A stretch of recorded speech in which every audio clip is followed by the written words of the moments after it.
मंगलं भगवान विष्णु मंगलं मधुसूदनं मंगलं पुंडरीकाक्षं मंगलं गरुड़ध्वज। माधव माधव विष्णु माधव माधव हरि स्मरन्ति सधवा नित्यो सकल कार्यसु माधव। जगन्नाथ बलभद्र सुभद्रा लक्ष्मीनारायण इष्टदेवी माँ जगज्जननी खंडुआड़ी जो माने आज ये आष्ट संवादर ये कार्यक्रम टी देखुंट से वर्षटी सुख समृद्धि मानसिक पारिवारिक शांति उत्तम स्वास्थ्य और संपदर वर्ष हो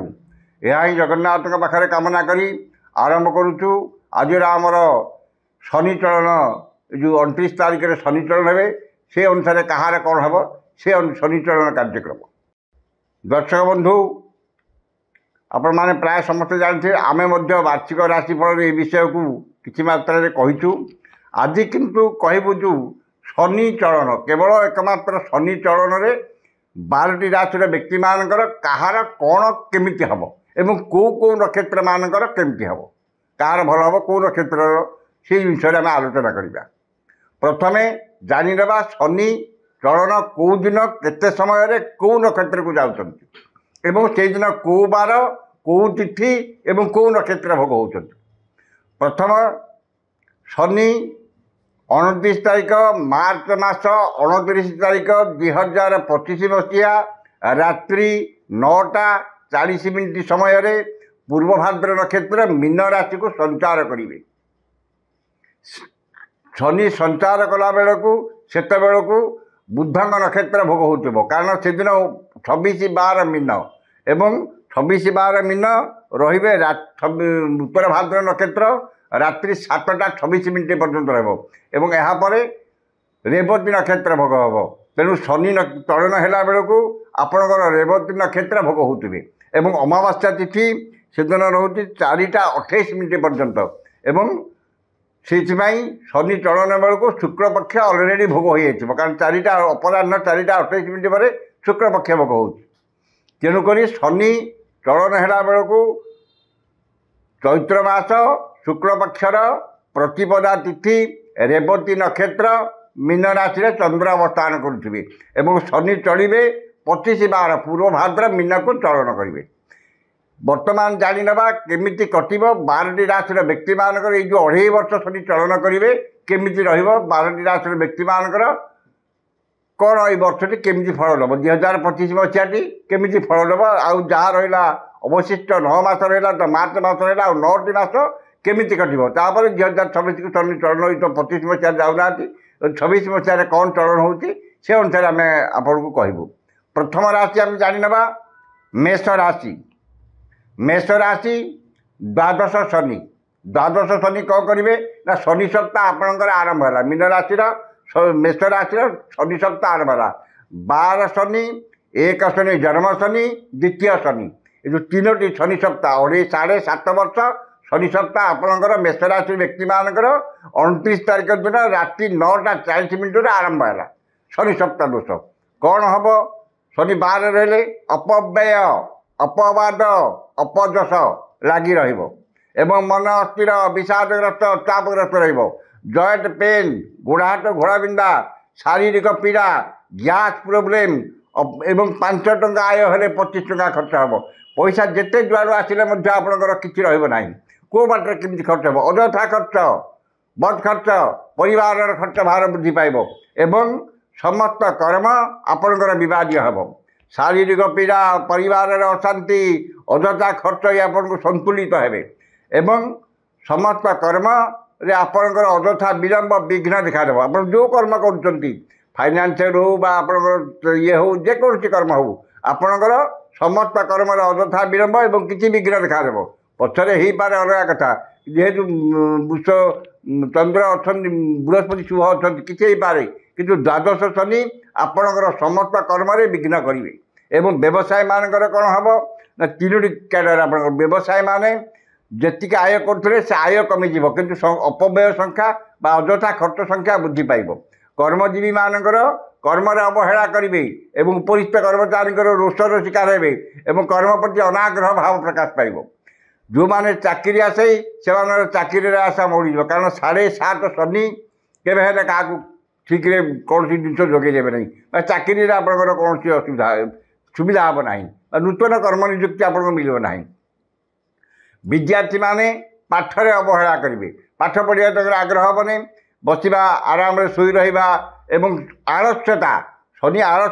8टी जिन खराब करती ये आलस्यता गोटे आलस्यता भाव लगी रपर आलस्य भाव वृद्धि पाइब और पाठ पढ़ा भी विद्यार्थी मान इच्छा हेनी जो मैंने वैवाहिक आशायी जेहेतु बृहस्पति अच्छा आपणकर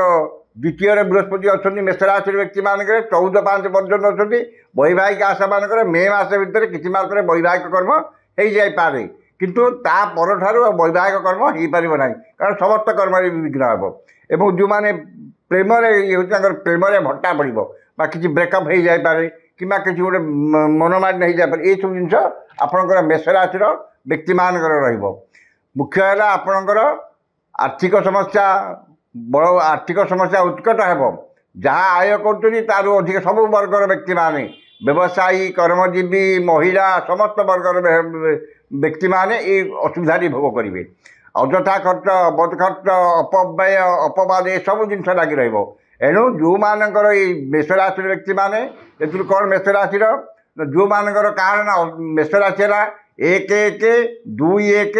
3-1 ये जो 1-1 है अश्विनी मेष 2-1 है दिजा मेष 3-1 है कृत्तिका मेष ये 1-2-3 जो 1-1 मेष 2-1 मान भर कहार बेसी खराब हम ना जो मानकर 1-1 जो मानकर 3-1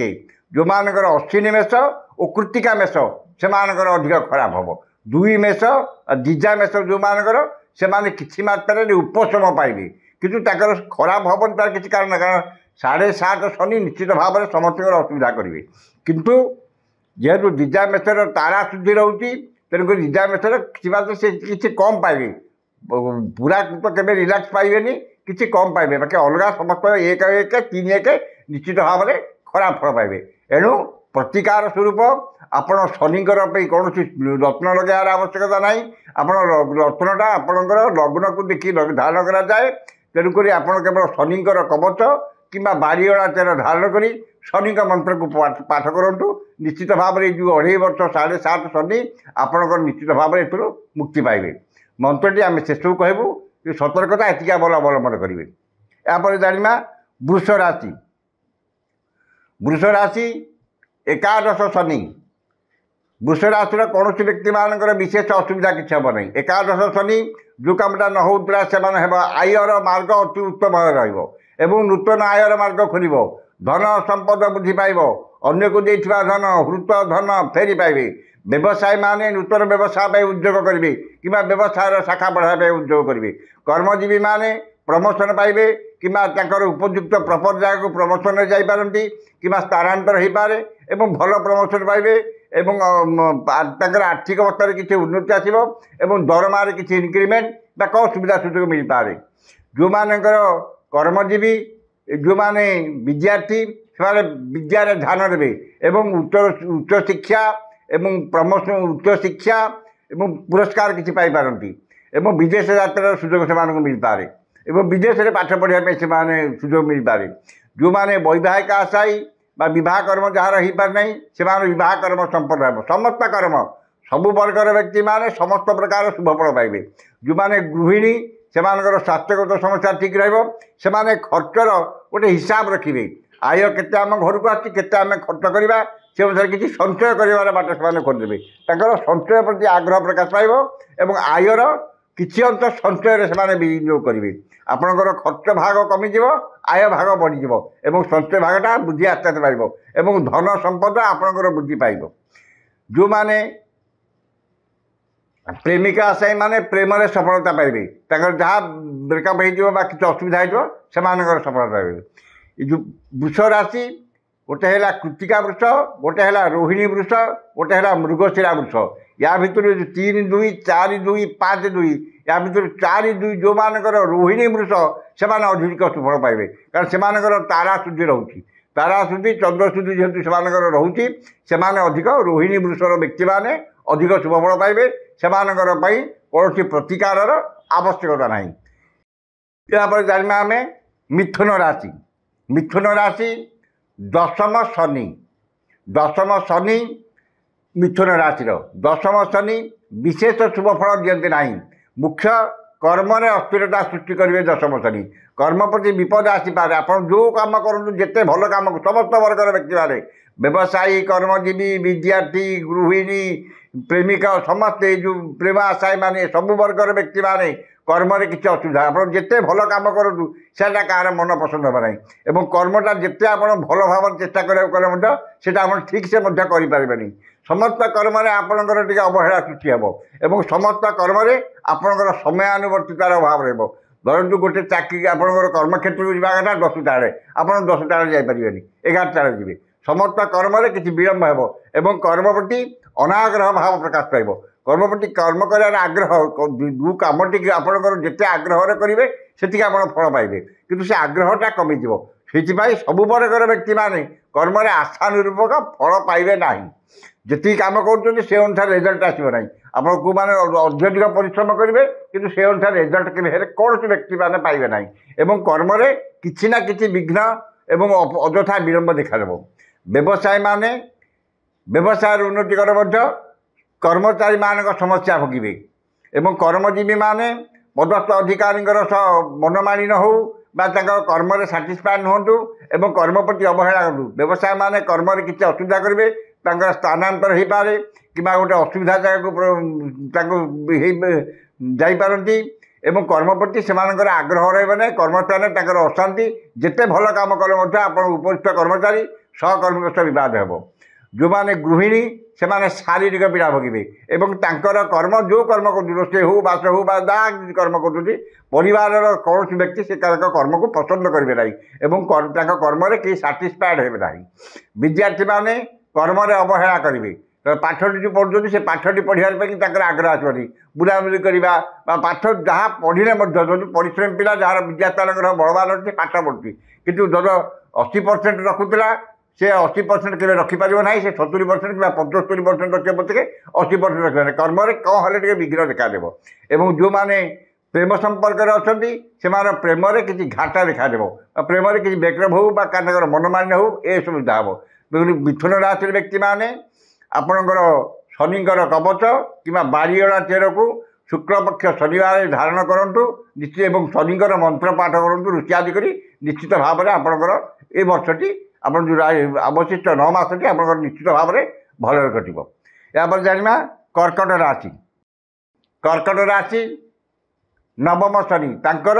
शनि सप्ताह सप्तम अष्टम शनि सप्ताह ये हूँ जो आसने बर्तमान 29 तारीख शनि सप्ताह शेष वर्ष कौन हम एमानकर ना व्यवसायी कर्मजीवी गृहिणी विद्यार्थी प्रेमिक आशायी एवं वैवाहिक आशायी एमानकर सब मान सम्मान हानि मानसिक दुश्चिंता परिवार में मनमालिन मन अस्थिर विषादग्रस्त चापग्रस्त रही सबुठारे अपमान मिल आप जहाँ भल कथा कहले सी आपको चिड़चिड़ा हे जहाँ नमस्कार कले से कहे थटारे नमस्कार है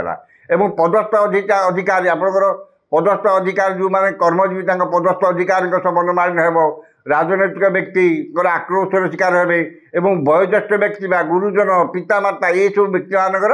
प्रति आप जहाँ सहित आप मनमालिन हो धार्मिक कर्म आप पूजा पाठ ये सब प्रति मन में आग्रह रहा एवं उन्नतिमूलक जो कम आपंकर उन्नति हम व्यवसाय उन्नति कर्म उन्नति से कम किसी प्रतिबंधक देखादेव धार्मिक कर्म विघ्न देखादेव एणु कौन हम मान व्यवसाय मानकर व्यवसाय घाटा खाइबे आकर व्यवसाय मांदा मता लगी रहा व्यवसाय उन्नति आसब ना जहाँ आय हो हैंड टू माउथ पोजिशन में सारा वर्ष जो 9 मास रे व्यवसाय उन्नति हम ना जहाँ जो स्टांडार्ड बिजनेस होता है व्यवसाय गोटे स्टांडार्ड को आसने से स्टांडार्ड को कंटिन्यू कर रखिए कि व्यवसाय अग्रगति करेंगे ना जो मानकर व्यवसाय नुआ नुआ व्यवसाय आरंभ करेंगे से व्यवसाय घाटा खाइए व्यवसाय बंद हो संभावना अच्छी कर्मजीवी मानकर पदस्थ अधिकारी मनमालिन मान सम्मान हानि सहकर्मी मनमालिन एवं कर्म स्थानांतर जोग अपमान मिल सहकर्मी मैंने विरोध करेंगे जो मैंने गृहिणी से पारिवारिक अशांति लगे रशु शशुर बाकी स्वामी एम सागर मनमालिन हो किसी जॉइंट पेन गैस प्रोब्लेम एवं ये सब जिन पुओ झी मैंने गृहिणी मान जो तल व्यक्ति मैंने जा दिहर देड़ुस सान जा ତାଙ୍କର ନଣନ୍ଦ ବା ଏଇ ଝିଅର ଏଇ ଅଛନ୍ତି ଏମାନେ ମଧ୍ୟ ତାଙ୍କୁ ନ କହିବା କରେ ପଦ ଅପମାନ ବୋଲି କହିବେ, ଯେଉଁଥିପାଇଁ ସେମାନେ ସବୁବେଳେ ବିଷାଦଗ୍ରସ୍ତ ହୋଇକି ରହିବେ। ବିଦ୍ୟାର୍ଥୀମାନେ ପାଠରେ ଅବହେଳା କରିବେ, ପାଠ ପଢ଼ିବା ପାଇଁ ସେମାନେ ଆଗ୍ରହ ହେବନି ଏବଂ ଯେଉଁମାନେ ପ୍ରେମିକା ସାଇ ସେମାନେ ପ୍ରେମରେ କିଛି ବ୍ରେକଅପ୍ ହେଇପାରେ କିମ୍ବା କିଛି କହର ଗୋଟେ ଅସୁବିଧା ଘଟିପାରେ ଏବଂ ବିଦ୍ୟାର୍ଥୀମାନେ ଉଚ୍ଚଶିକ୍ଷାରୁ ବଞ୍ଚିତ ହେବେ, ତାଙ୍କର ବ୍ୟବସାୟ ବିଦ୍ୟାର୍ଥୀରେ ଉନ୍ନତି ଘଟିବ ନାହିଁ ଏବଂ ଉଚ୍ଚଶିକ୍ଷାରୁ ବଞ୍ଚିତ ହେବେ। ଯେଉଁ କେଉଁ ସ୍କୁଲରେ ପାଠ ପଢ଼ିବା କଥା ଯେଉଁଥିରେ ପାଠ ପଢ଼ିବା ସେଥିରେ ସେ ପଢ଼ିପାରିବେ ନାହିଁ ବା ପାଠ ପଢ଼ିବା ପାଇଁ ଆଗ୍ରହ ହେବ ନାହିଁ। ତେଣୁକରି କର୍କଟ ରାଶିର ବ୍ୟକ୍ତିମାନେ ସେ ଶନିଙ୍କର କବଚ କିମ୍ବା ବାଡ଼ିଓଳା ତେଲ ଧାରଣ କରି ମନ୍ତ୍ର ପାଠ କରନ୍ତୁ। ଅବଶିଷ୍ଟ 9 ମାସଟି ଆପଣଙ୍କର ଭଲରେ କଟିବ। ବାକି ଶନି ଯଦି ଆଉ କିଛି ଦିନ ରହିଲେ ତାହେଲେ ସେ ମଧ୍ୟ ଆପଣଙ୍କର ଶନି ନବମରେ ଥିଲା ପର୍ଯ୍ୟନ୍ତ ଆପଣଙ୍କର କୌଣସି ଅସୁବିଧା ନାହିଁ। ଶନିଙ୍କର ମନ୍ତ୍ର ଆପଣ ସବୁଦିନ ପାଠ କରନ୍ତି। ସିଂହ ରାଶି ଅଷ୍ଟମ ଚନ୍ଦ୍ର ସିଂହ ରାଶିର ବ୍ୟକ୍ତିମାନେ 12ଟି ରାଶିର ବ୍ୟକ୍ତିମାନଙ୍କ ଠାରୁ ସିଂହ ରାଶିର ବ୍ୟକ୍ତିମାନେ ଅତ୍ୟଧିକ ଅଶୁଭ ଫଳ ପାଇବେ। କାରଣ ଶନିବାରେ ଶନି ଚଳନ ହେଉଛନ୍ତି, ଶନିଙ୍କ ନକ୍ଷତ୍ର ଚାଲିଛି ବା ଶନିଙ୍କ ନକ୍ଷତ୍ର ବୁଧଙ୍କ ନକ୍ଷତ୍ର ଚାଲିଛି ଏବଂ ଅମାବାସ୍ୟା ତିଥି ସରିକିରି ପ୍ରତିପଦା ତିଥି ଭୋଗ ହୋଇଛି ରାତି 9ଟା 40 ମିନିଟ୍କୁ। ତାକୁ ଅଷ୍ଟମ ଶନି ଯେହେତୁ ପଡ଼ୁଛନ୍ତି, ବ୍ୟବସାୟମାନଙ୍କର ବ୍ୟବସାୟର ବିପର୍ଯ୍ୟୟ ଘଟୁ। ଯେତେ ବଡ଼ ବିଜନେସ୍ ଭଲ ଚାଲିଥାଉ କେବେ ହେଲେ ଠିକ୍ଠାକ୍ ଚାଲିବ, ନିଶ୍ଚିତ ଭାବରେ କ୍ଷତିରେ ପଡ଼ିବେ। ଯେତେ ଭଲ ବିଜନେସ୍ ଚାଲିଥିଲେ ମଧ୍ୟ ଅଜଣା ବିପଦ, ବ୍ୟବସାୟ ପ୍ରତି ଅଜଣା ବିପଦ ଆସିଯିବ, ଅଯଥା ଖର୍ଚ୍ଚ ହୋଇଯିବ। ମାନେ କୋଟି କୋଟି ଟଙ୍କା ଯେଉଁମାନଙ୍କର ବଡ଼ ବଡ଼ ବ୍ୟବସାୟ କୋଟି କୋଟି ଟଙ୍କାର ଲସ୍ରେ ପଳେଇବ ଏବଂ ଯେଉଁମାନେ ଛୋଟକୁଟିଆ ବ୍ୟବସାୟ କରୁଛନ୍ତି ବ୍ୟବସାୟରେ ପୁରା ଘାଟା ଖାଇବେ। ବ୍ୟବସାୟରେ ଅଗ୍ରଗତି କରିପାରିବେ, ବ୍ୟବସାୟରେ କ୍ଷତି ଘଟିବ। କର୍ମଜୀବୀମାନଙ୍କର କର୍ମ ପ୍ରତି ବିପଦ ଆସିବ ଏବଂ ତାଙ୍କ ଶାରୀରିକ ପୀଡ଼ା ଭୋଗିବେ ଏବଂ ତାଙ୍କର ସମସ୍ତ କର୍ମ ବିବାଦୀୟ ହେବ। ଯେତେ ଭଲ କାମ କଲେ ମଧ୍ୟ ସେମାନଙ୍କର ଉପରିସ୍ଥ କର୍ମଚାରୀ ବା ସହକର୍ମୀଙ୍କର ପସନ୍ଦ ହୋଇପାରିବେନି ବା ତାଙ୍କ କର୍ମରେ କେହି ଆଗ୍ରହ ପ୍ରକାଶ କରିବେ ନାହିଁ। ଗୃହିଣୀମାନଙ୍କର ମୁଖ୍ୟତଃ ପାରିବାରିକ ଅଶାନ୍ତି ଏବଂ ଶାରୀରିକ ପୀଡ଼ା ଭୋଗିବେ। ବିଦ୍ୟାର୍ଥୀମାନେ କର୍ମରେ ଅବହେଳା କରିବେ, ଉଚ୍ଚଶିକ୍ଷାରୁ ବଞ୍ଚିତ ହେବେ ଏବଂ ପାଠ ପଢ଼ିବା ପାଇଁ ତାଙ୍କର ଆଗ୍ରହ କମିଯିବ। ଯେଉଁମାନେ ପ୍ରେମରେ ଆଶାୟୀ ସେମାନେ ପ୍ରେମରେ ଅସୁବିଧା ସୃଷ୍ଟି ହେବ, ବ୍ରେକଅପ୍ ହୋଇପାରେ ବା ଘାଟା ଶୋଇପାରନ୍ତି। ଏ ସମସ୍ତ ଆପଣଙ୍କର ସିଂହ ରାଶିର ବ୍ୟକ୍ତିମାନେ ଭାବିବେ। ସିଂହ ରାଶି ହେଲା ଆପଣଙ୍କର 10-5, 11-5, 12-5। 10-5 ହେଲା ମଘା ସିଂହ, 11-5 ହେଲା ପୂର୍ବ ଫାଲ୍ଗୁନୀ ସିଂହ ଏବଂ 12-5 ହେଲା ଉତ୍ତରା ଫାଲ୍ଗୁନୀ ସିଂହ। ମଘା ଏବଂ ଉତ୍ତରା ଫାଲ୍ଗୁନୀ ନକ୍ଷତ୍ର ସିଂହ ଯେଉଁମାନଙ୍କର ସେମାନେ ଅତ୍ୟଧିକ ଅଶୁଭ ଫଳ ପାଇବେ। ତେଣୁ ସତର୍କତା ଅବଲମ୍ବନ କରିବେ ଏବଂ ଶନିଙ୍କର କବଚ କିମ୍ବା ବାଡ଼ିଓଳା ତେଲକୁ ଧାରଣ କରି ମନ୍ତ୍ର ପାଠ କରନ୍ତୁ। ଆପଣଙ୍କର ଏଇ ଯେଉଁ ଶନି ନବମ ଶନି ଅଷ୍ଟମ ଶନିରୁ କିଛି ମାତ୍ରାରେ ମୁକ୍ତି ପାଇବେ। କନ୍ୟା ରାଶି ସପ୍ତମ ଶନି। କନ୍ୟା ରାଶିର ବ୍ୟକ୍ତିମାନଙ୍କର ସପ୍ତମ ଶନି, ତାଙ୍କର ମଧ୍ୟ ସେ ଶନି ସପ୍ତାହ ସପ୍ତମ ଅଷ୍ଟମ ନବମ ତାଙ୍କର ଆରମ୍ଭ ହେବ 29 ତାରିଖ ଠାରୁ ଶନି ସପ୍ତାହ ଆରମ୍ଭ ହେଲା। ତେଣୁକରି ସେମାନଙ୍କର ପାରିବାରିକ ଅଶାନ୍ତି ମୁଖ୍ୟ ସବୁ ବର୍ଗର ବ୍ୟକ୍ତିମାନଙ୍କର, ବ୍ୟବସାୟୀ କର୍ମଜୀବୀ ଏଇ ଯେଉଁ ଦୁଇଟି ବ୍ୟକ୍ତିମାନଙ୍କର ପାରିବାରିକ ଅଶାନ୍ତି ଲାଗି ରହିବ ଏବଂ ମହିଳା ସହକର୍ମୀ ବା ମହିଳା କୌଣସି ଅପରିଚିତ ହେଉ ବା ପରିଚିତ ମହିଳାଙ୍କ ଠାରୁ ଅପମାନ ପାଇବେ। ମନ ମୂଲ୍ୟବାନ ପଦାର୍ଥ ନଷ୍ଟ ହଜିଯିବ, ମନ ସବୁବେଳେ ବିଷାଦ କରିପାରିବ। କ'ଣ ପାଆନ୍ତୁ ନ ପାଆନ୍ତୁ, ଯେଉଁଦିନ ଆପଣଙ୍କର ତାରାଚନ୍ଦ୍ର ସୁଧିଥିବ ସେଦିନ ଆପଣ କିଛି ମାତ୍ରାରେ ଭଲ ଫଳ ପାଆନ୍ତି। ଯାହା ଯେତେ ପାଇଲେ ମଧ୍ୟ ମନ କେବେ ହେଲେ ଆପଣଙ୍କର ପ୍ରସନ୍ନତା ଭାବ ପାଇବ ନାହିଁ ଏବଂ ପାରିବାରିକ ଅଶାନ୍ତିଟି ହେବ ମୁଖ୍ୟ କାରଣ। କିମ୍ବା ଆପଣଙ୍କର ସହଧର୍ମୀଙ୍କର ସ୍ୱାସ୍ଥ୍ୟଗତ ସମସ୍ୟା ଦେଖାଯାଇପାରେ କିମ୍ବା ତାଙ୍କର କିଛି ଅସୁବିଧା ଘଟିପାରେ। ବ୍ୟବସାୟୀମାନେ କର୍ମରେ ଫଳ ଆୟ ଠିକ୍ଠାକ୍ ରହିଲେ ମଧ୍ୟ ଅପବ୍ୟୟ ଭାବ ବଢ଼ିଯିବ ଏବଂ କିଛି ଠକାମିରେ ପଡ଼ିବେ। କର୍ମଜୀବୀମାନଙ୍କର ମହିଳା ସହକର୍ମୀଙ୍କ ସହ ବିବାଦ ହେବ ଏବଂ ଅପମାନ ମିଳିବ। ବିଦ୍ୟାର୍ଥୀମାନେ ବିଦ୍ୟାରେ ଅବହେଳା କରିବେ ଏବଂ ତାଙ୍କର ଆମୋଦପ୍ରଦ ପ୍ରତି ଏବଂ ଆଫେୟାର୍ସ ବା ପ୍ରେମ ଆଫେୟାର୍ସ ପ୍ରତି ତାଙ୍କର ମନ ବଢ଼ିବ ଏବଂ ଉଚ୍ଚଶିକ୍ଷାରୁ ବଞ୍ଚିତ ହେବେ। ମହିଳାମାନେ ଯେଉଁମାନେ ଅଛନ୍ତି ଗୃହିଣୀମାନେ ସେମାନଙ୍କର ପାରିବାରିକ ଅଶାନ୍ତି ଶାରୀରିକ ପୀଡ଼ା ଲାଗି ରହିବ ଏବଂ ଯେଉଁମାନେ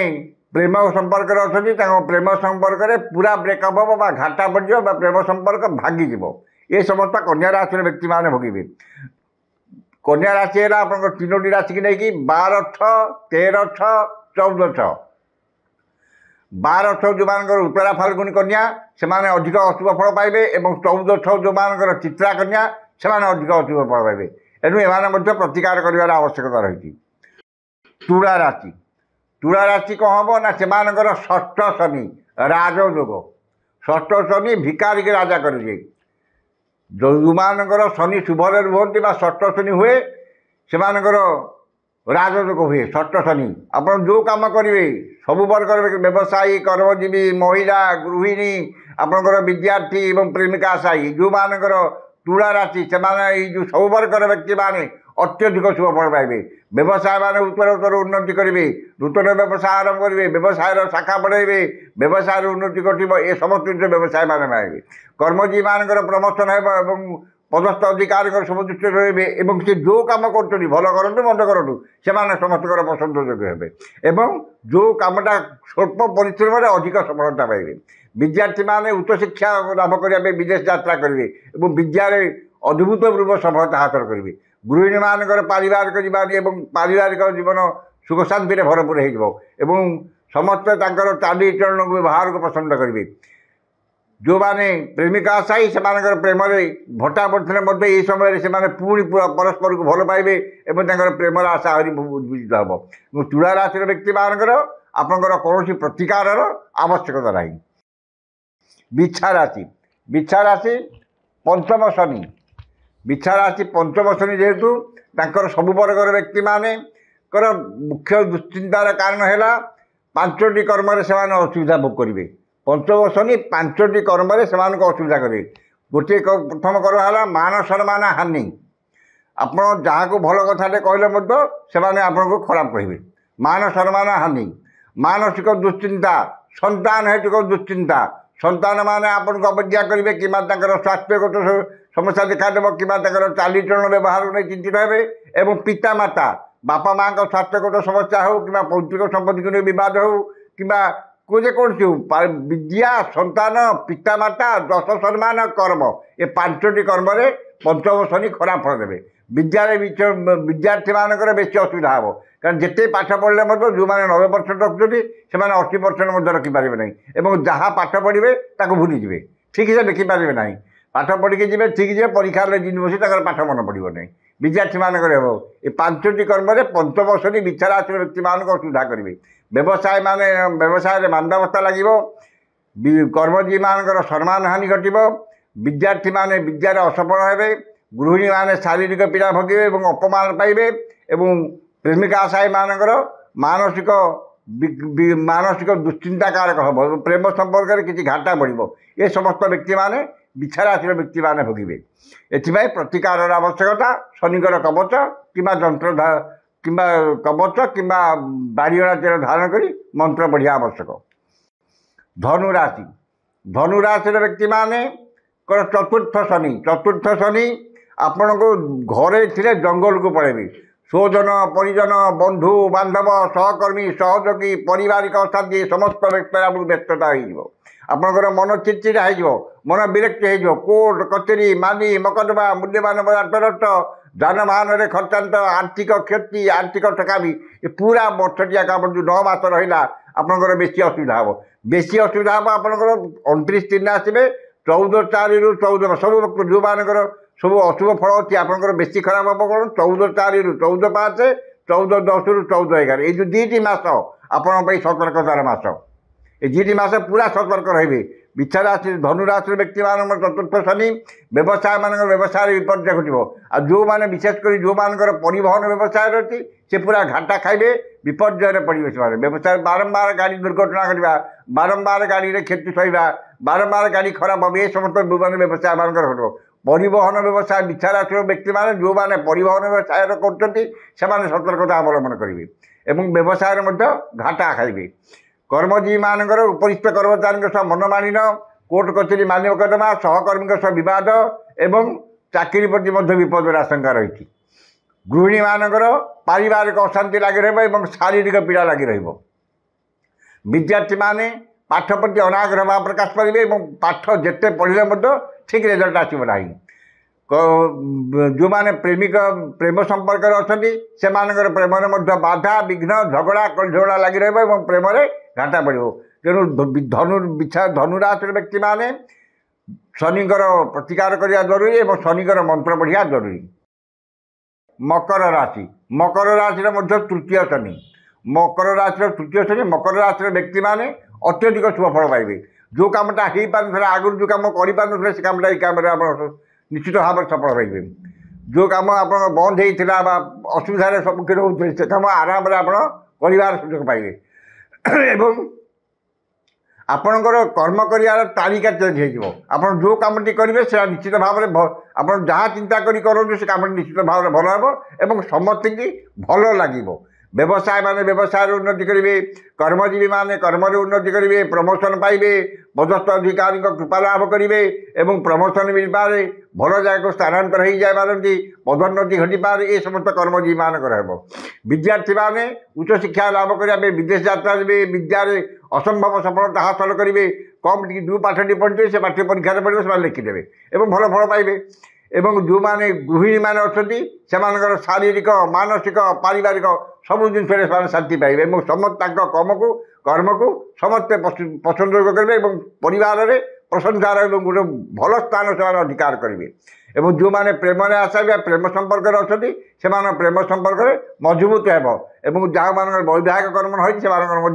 वैवाहिक कर्म हो मकर राशि व्यक्ति मानकर कौन प्रतिकार आवश्यकता ना कुंभ राशि द्वितीय शनि ताकर जन्म शनि द्वितीय शनि माने 12-1-2 से शनि सप्ताह यहाँ हूँ शेष वर्ष माने आउ 2.5 वर्ष शनि सप्ताह दोष लगे रहा मुख्य रहा कौन सब प्रकार व्यक्ति मैंने धन क्षति मुख्य है फाइनान्शियल डिस्टर्बान्स मुख्य द्वितीय शनि गोटे कोटिपति लोकटे को दरिद्र करदेवे आपड़ जिते पैसा रोजगार करूँ जहाँ करूँ पैसा कौन प्रकार अंटिब ना सब पैसा आपंकर बर्बाद हो कौ बाट कि केमी जी आप जापारे ना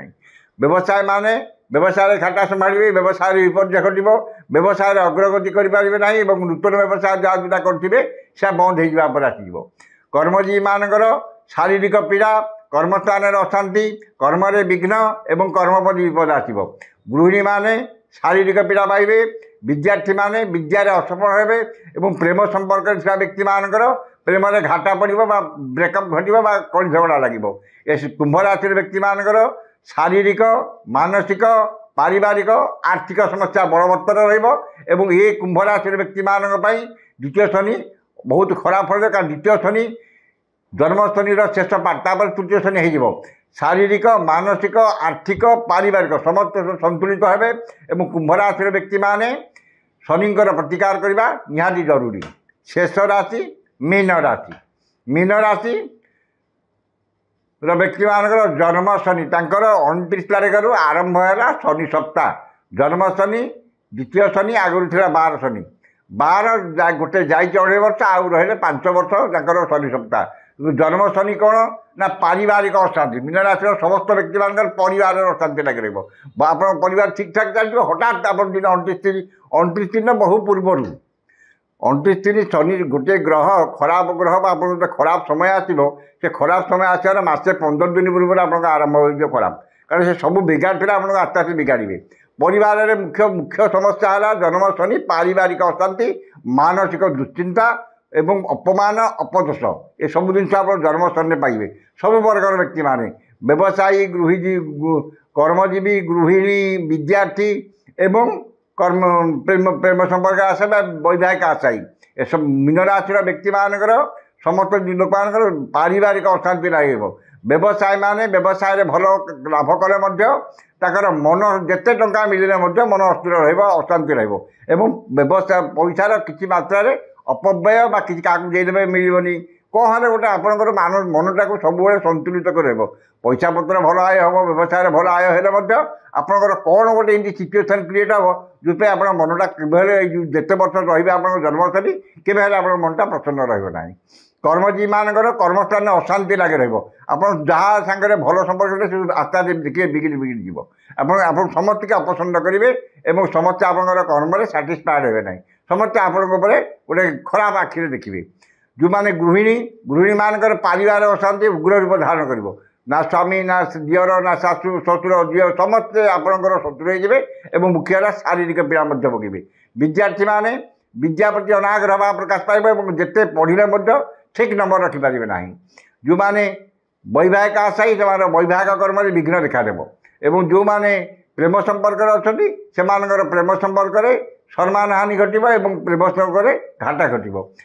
मीन राशि व्यक्ति माने शनिंकर जंत्र कि कवच धारण कर मंत्र पाठ कले ये जो शनि सप्ताह दोष मुक्त हे और शनि आपणकर शुभ फल देवे। शनि होती खूब भयंकर क्रोधी ग्रह को आप क्रोधिंग मंजलीपूर्ण कर्मणा चाणक्य कहले जो मैंने क्रोध रागी व्यक्ति मान केमी संतुष्ट कर अंजलिपूर्ण कर्मणा बोले जदि कृपा करवा रागिला बेले गोटे मुंडिया मारिदे कृपा कले से संतुष्ट हो जो फल देवे जोटा कि कौन से अशुभ फल से बहुत भल फल देवे। तेणुक जो मानकर शनि जो मानकर आम कहलु गोटे है मेष राशि, गोटे है मिथुन राशि, गोटे है कर्कट, सिंह, कन्या, बिच्छा, धनु, कुंभ, मीन ये जो राशि व्यक्ति माने प्रत्येक शुक्लपक्ष शनिवार शनि नक्षत्र कि बुध नक्षत्र ये नक्षत्र में शुक्लपक्ष शनिवार आपण कवच धारण करूँ किंबा यदि संभव न हो बाड़ीअड़ा चेरटे धारण करी शनि का मंत्रटी पाठ करूँ निश्चित भाव में आपण ये जो शनि अशुभ फल निश्चित भाव में मुक्ति लाभ करेंगे। शनिकर मंत्रटी है ओं अस्य श्री शनिश्चर महामंत्र काश्यप ऋषि अनुष्टुप छंद मम गोचरस्थ शनिश्चर देवता सुप्रीतये शनिश्चर देवता मंत्र 178 संख्यक मंत्र जपे विनियोग ये ऋषियादि की थे पढ़े और मंत्रटी है ऐं ह्रीं श्रीं शनेश्वराय नमः ये मंत्र को सकाल 108 पाठ करूँ संध्या 108 पाठ करूँ निश्चित भाव में दिनटी आपंकर वर्ष अवशिष्ट 9 मास जो आप रहा शनि जिते अशुभ होते शनिकर ये मंत्रटी जो आप ठीक से पढ़े और कवच को चेर को धारण करेंगे केवे आपंकर अशुभ फल ना ये ध्रुव सत्य। ये तो थी आज आपंकर शनिचरण फलाफल। आज तो समय सरी जाइए पुणी आउ गोटे ग्रहर चरण नहीं आम आउ थे आपको आसबू से समय पर्यटन विदा दिंतु। जय जगन्नाथ।